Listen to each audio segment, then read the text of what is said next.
în cer s-a așezat, la ferestre acum e totul luminat. Gospodarii toți s-au pregătit și colinda au primit.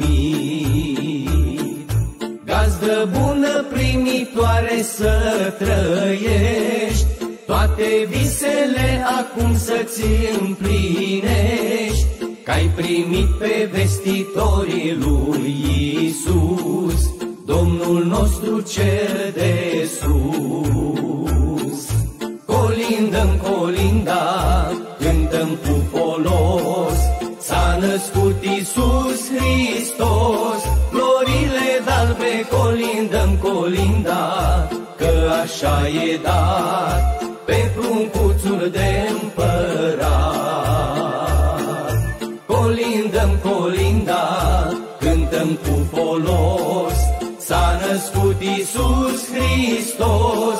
Florile d'albe colindăm colinda, că așa e dat pe pruncuțul de împărat.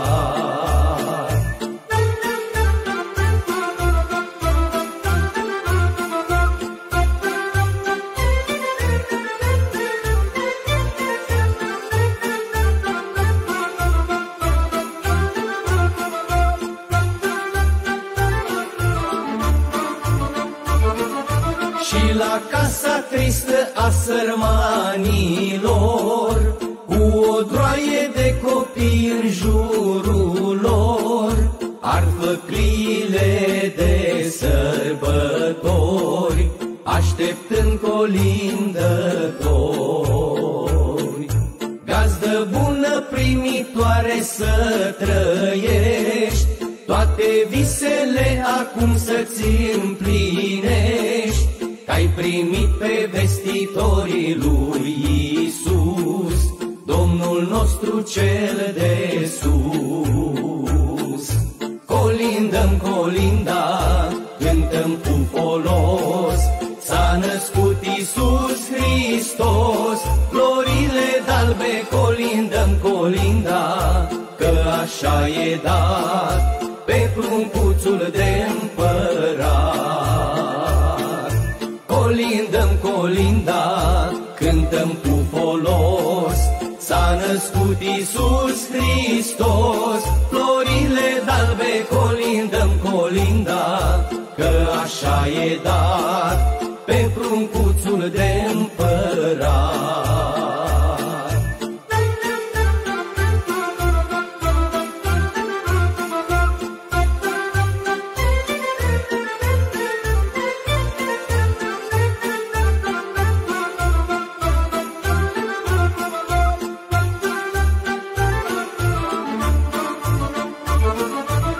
Bătrâni creștini ce-au fost de toți uitați și cu atâția ani de zile împovărați, stau neputincioși lângă cuptor, așteptând colindători.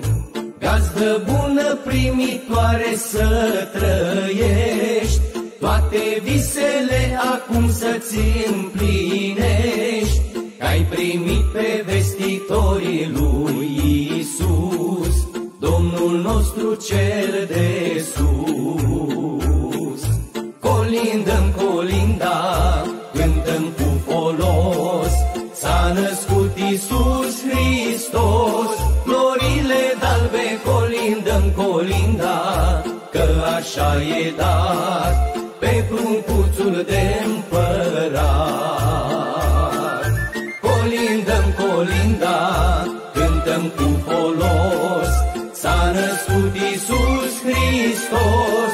Florile d'albe colindăm colinda, că așa e dat